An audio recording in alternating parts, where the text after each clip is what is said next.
So what we have here is a magnet. Okay? So here is the magnetic field.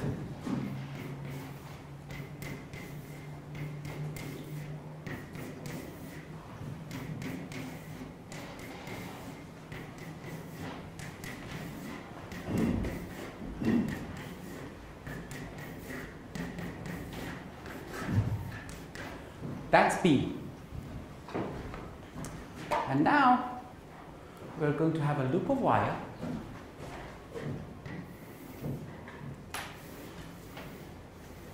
There's our loop of wire. We're going to call this distance H. We're going to call this distance X. And I'm going to imagine pulling this wire in this direction with some velocity V.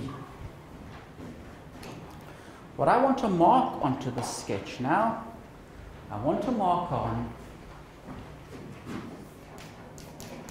the force per unit charge. Okay. Now, okay, so I want you guys to take a look at this. Here's the piece of wire. Okay. There is our piece of wire. If I pull this wire, will the charges inside this wire feel a force? Why will they?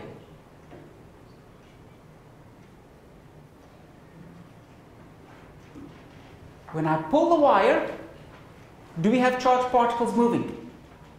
Yes. Those charges are free to move. If I have charged particles moving in a magnetic field, will they feel a force? Yes. What will the force be? Q times V cross B. Good. Q times V cross B. If I want the force per unit charge, that's just V cross B. So in this piece of wire here, can you tell me in which direction is V cross B? So you should all be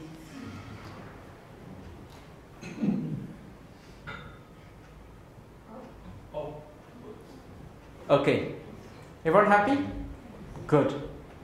So you should say up, not up. Yes, it's up. Good. So if we mark on F, there, it's like that. What about over here? Well, still like that. So the charged particles are not going to go anywhere, right? Because they can just stay where they are. So nothing will happen there either. So if I think about this path, let me call this path C.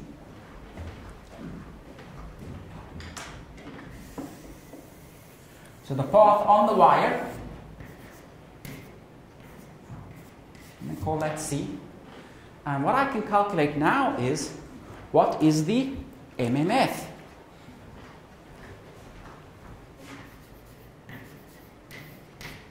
And it will be exactly the same as what we calculated before. So it will be a closed path integral of F dot dr over C. I would like you guys to calculate that now. So see if you can calculate that now. What is the integral of the force per unit charge dot dr over the circuit C?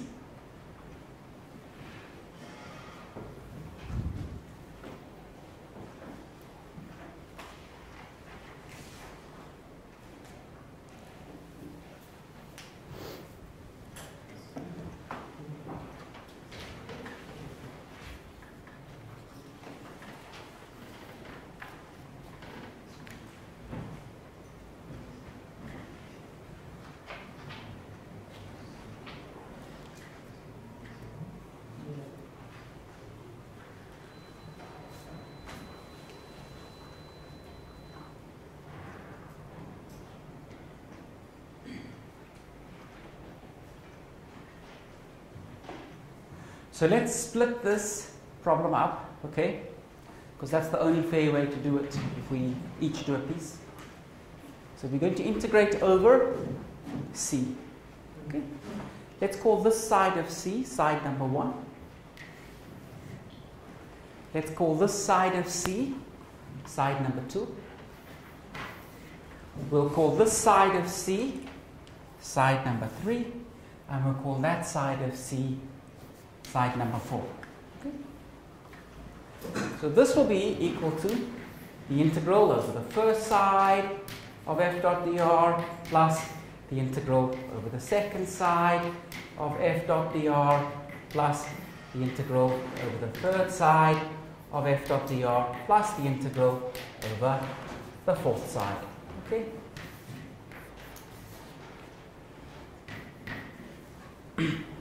I'll do the first side.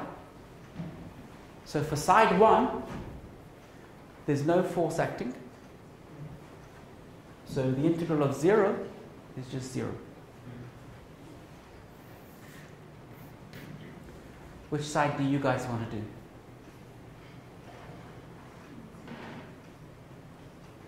We've got 3 to choose from. Side 2. Okay, what's the integral of f dot dx for side 2? I think it should be 0 because the force is perpendicular to the direction of... Okay, so you say for side 2 it's 0? Yes. Because for this piece of the path, f is 0. That's outside, right? There's no f. And for this piece of the path, the force acts up and dx is that way. Good. So that's 0. Good. Now it's my side. I pick side 4. So this side is outside, f is 0, and here, there is f and there is dx. Good? Okay. So that's side 4, naught, and now it's just you guys again.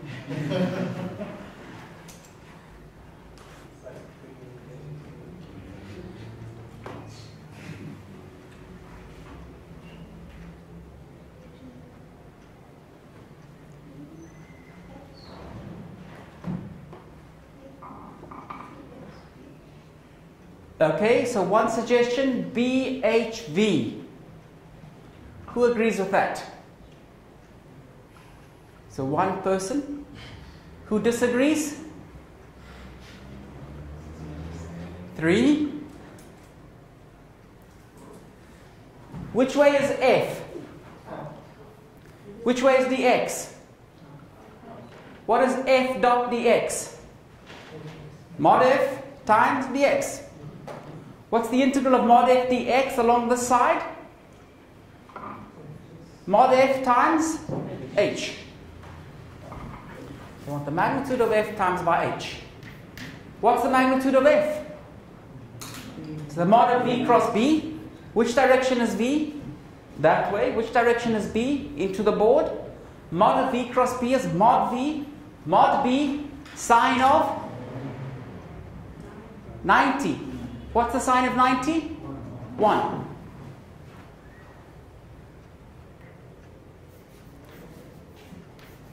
VBH. Very good.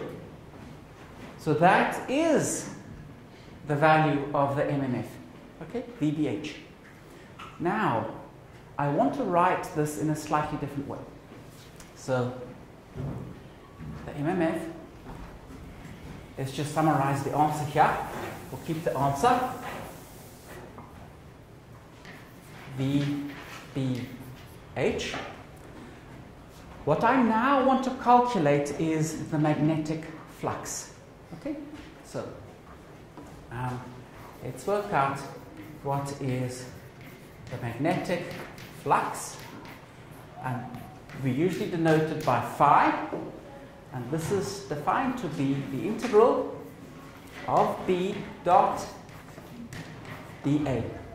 And I'm going to integrate it over an area A, and we're going to say, so for this A here, I have to tell you what is that area. So I will say that that area A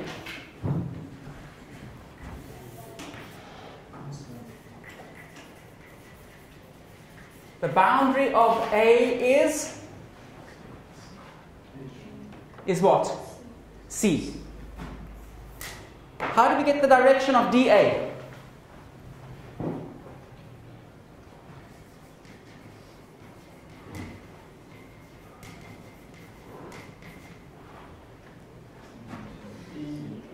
Good, you guys are getting it. See? This is all you have to do. This is the direction of C. My thumb gives me the direction of the area. So whenever we want directions, we use the right-hand rule. So we take the orientation of the boundary, and the right-hand rule tells us the direction of dA. Okay? So direction of dA by right-hand rule. Good. Okay. So can somebody tell me what is this equal to? What's the magnetic flux equal to?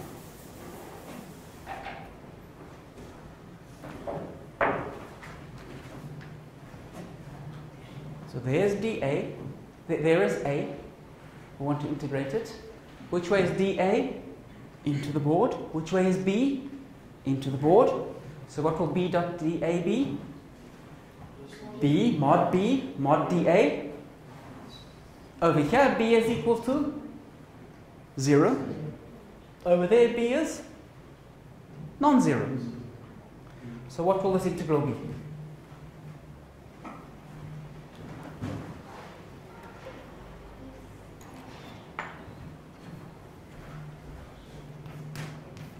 X H B.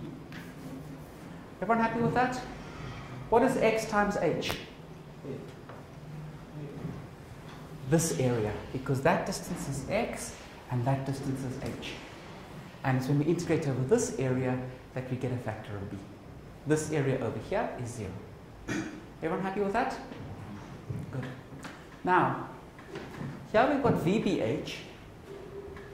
Here we've got XHB. The B matches, the H matches. So this is nearly the formula for our NMF. How can we get the NMF from this?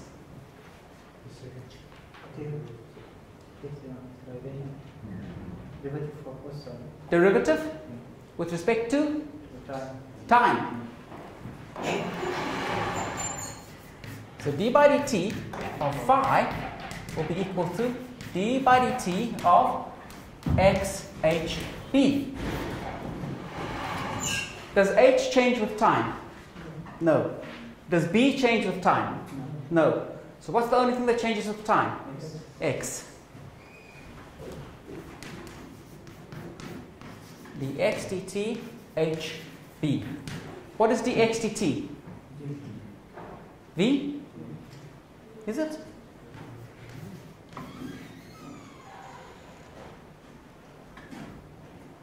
As time increases, does x get bigger or smaller? Smaller.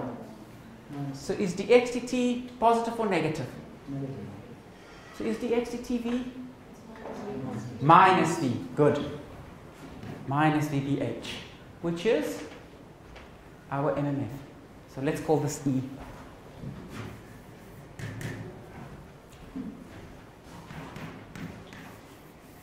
So this is minus E. Okay? So what we learn is the time rate of change of the magnetic flux is minus the NMF. Is everybody happy with that? Good. We are just about ready now to derive Faraday's law. So let's maybe start preparing for that. So I want to consider this situation, but from a different point of view. So, okay. Imagine that we have a bar magnet, okay? So this table over here is a bar magnet, all right? And sitting on top of the bar magnet, you have a loop. So imagine the outside of this piece of paper is our wire loop. So there's a wire running on the outside of the piece of paper. Everyone happy with that? Here is the loop sitting above the magnet. On the top board, what we did was we pulled the loop. Everyone agree? When we pulled the loop, what happened along this piece of wire? there was a non-zero MMF, so what will happen? A current will flow. Does everyone agree? If a current flows through this wire here, on this edge of the paper, what can you tell me will happen? There will be some heating. You happy? According to the Joule law, I squared R. So this wire over here is going to get hot when we pull it. Do you agree? Okay. Let's imagine we put an ant on this piece of wire. Okay? Do you know what an ant is? Does everyone know what an ant is? What is it? Say it in Arabic.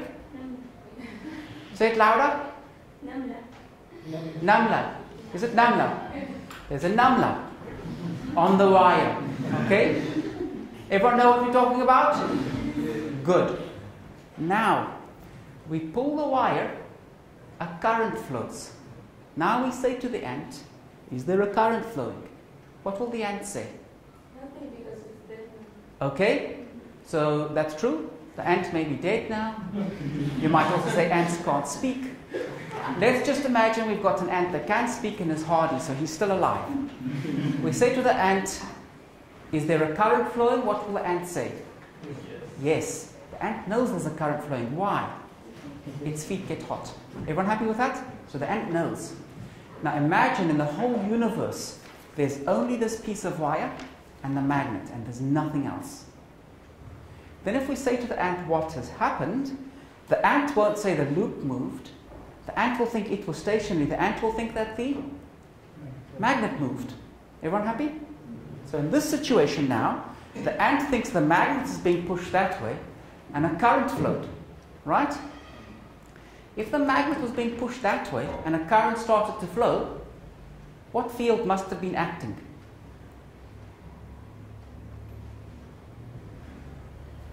So if a charged particle is at rest and it starts to move, what must have acted on it? An electric field. Why? If your velocity is 0, if you're at rest and your velocity is 0, what's the magnetic field that acts on you? 0. So magnetic field can't start you moving. You don't agree? So the fact that the magnet moved and a current started to flow means what kind of a field has to act? Electric field. So now there's an electric field acting in the wire. But we moved the magnet. So we moved the magnetic field. So what we're learning is a changing magnetic field produces an electric field. That's what we're learning from this situation. Okay? So we now analyze what it looks like from an ant sitting on the magnet. Now we're going to think about what does it look like from an ant sitting on the wire. Okay? And we're going to do the same calculation. And we want the same current to flow. We want the same current to flow because the ant sitting on the wire can tell you how hot his feet is. So he can tell you what is the current that's flowing. So in the two situations, we want the same value for the MMF. Okay? In those two situations, that's what we need. So now let's check and see what does this lead to.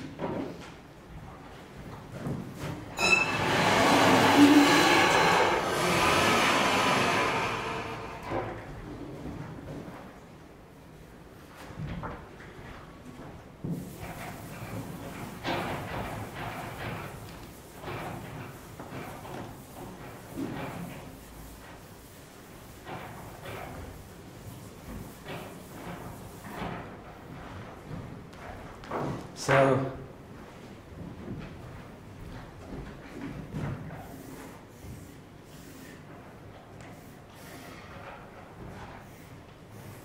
there is my bar magnet.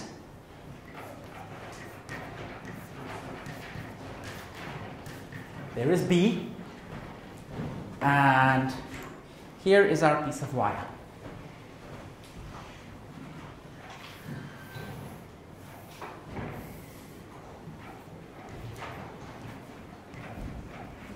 That is our piece of wire C.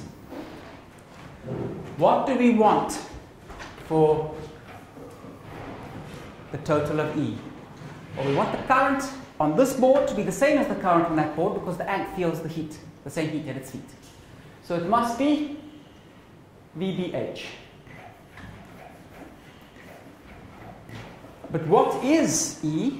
E will be, in this case we said, the force must be generated by an electric field because the charges started to move but they were at rest. So this must be equal to the integral of E dot dr over the path C. Okay?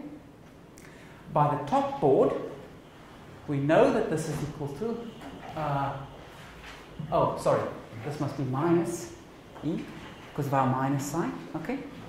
And this must be equal to d by dt of phi, how phi is changing.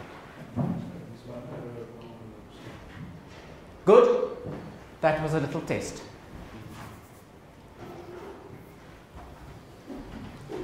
Now, let's try to rewrite this.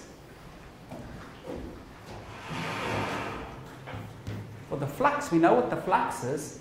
It's an integral of b dot dA. And when I take d by dt into the integrand, it becomes a partial derivative because now b depends also on x and y. So we get that. And if I rewrite this by Stokes' theorem, can somebody tell me what this gives me? The integral of the curl of E, so I'm going to take the minus side inside, so minus the curl of E dot dA. And this is over the same area A. So this equation must be true. Now, for what shape of loop must the top board give me the same answer as the bottom board? For any shape of loop. Because it doesn't matter how the loop is shaped, okay? I can always ask the ant on the wire, what does the ant on the wire see? And I can always ask the ant on the magnet, what does the ant on the magnet see? So this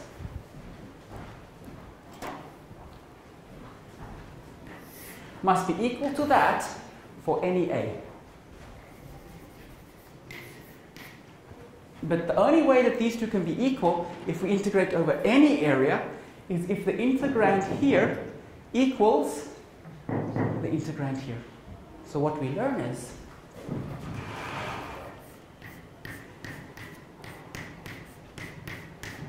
the curl of E must be equal to minus dB dt. That is called Faraday's law. Okay?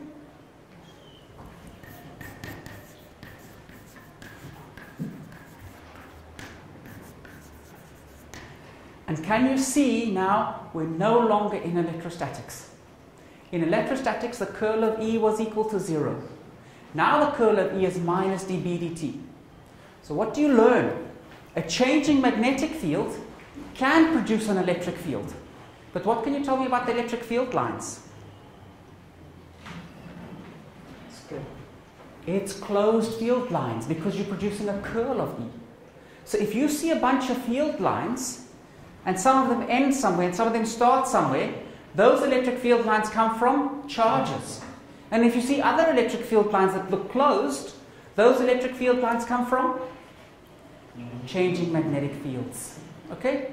So just by looking at a picture of the electric field, you can tell what's going on. Are there charges there? Are there changing magnetic fields there? Okay? Good. So that was one of Maxwell's laws. So we've now gotten 3 of Maxwell's laws.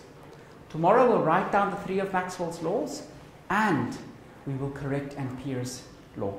So we will see the argument that Maxwell had to correct Ampere's law, and we'll start to discuss light as a solution to Maxwell's equations and special relativity.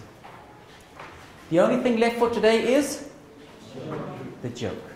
Okay. So today's joke is about a physicist. Just a physicist. And this physicist is working at a university and he's at the stage in his career where he will get tenure. Now can anyone tell me what is tenure? Lifetime appointment. So when you get tenure, basically they can't fire you. You have to do something really bad, like burn down the university or do something, kill one of your students. something like that, then they will fire you. But as long as you don't do something like that, you still have your job. Does anybody know why tenure is important? So at a university, what do you want? You want people who can think about whatever they like, right? So you want to be sure that if your boss says, you know, magnets are blue, and you say magnets are red, your boss can't fire you. So that's the idea behind tenure. You can think whatever you like, and no one can tell you that you should think differently because you've got tenure. So that's the idea. But before you give someone tenure, you have to be sure that they deserve it. Because now they're employed at the university, and they're basically going to be there forever. So you really have to make sure that you deserve it. So what do they look at? They look at how well do you lecture? Do the students come to your classes and pay attention? Or does everybody fall asleep during your lectures? What about your research? Do you publish it in good journals? Do other people read your research? Or do you never publish a paper? And finally, you know, what about graduate students? Do you graduate lots of PhD students and MSc students? Or have you never had a graduate student in your life? So that's what they look at. Now this story is about a physicist who's been working at a university. He's been working there for 5 years, and it's time for him to meet with his head of school to see if he gets tenure or not. And he's sure he's going to get tenure. His research is great. Everyone knows his research is great. The students love his lectures. He's graduated an army of PhD students. So he's sure he's going to get tenure. So he walks in very confident to see his head of school. And his head of school said to him, look, I'm sorry, I know this is going to come as a shock to you, but we're not giving you tenure. And the guy's completely shocked. He can't believe it. And he says, but why? I worked so hard. And the head of school said to him, well, there's 3 reasons. First thing, you work at high energy. We want someone who works at low energy. Second thing, you are a theoretician. We want an experimentalist. Third thing, you are male. We want someone who's female. So he thinks a little bit and he says, please give me a chance. I can change 2 of those things, but I will never be an experimentalist. Okay, guys, that's it for today. See you tomorrow.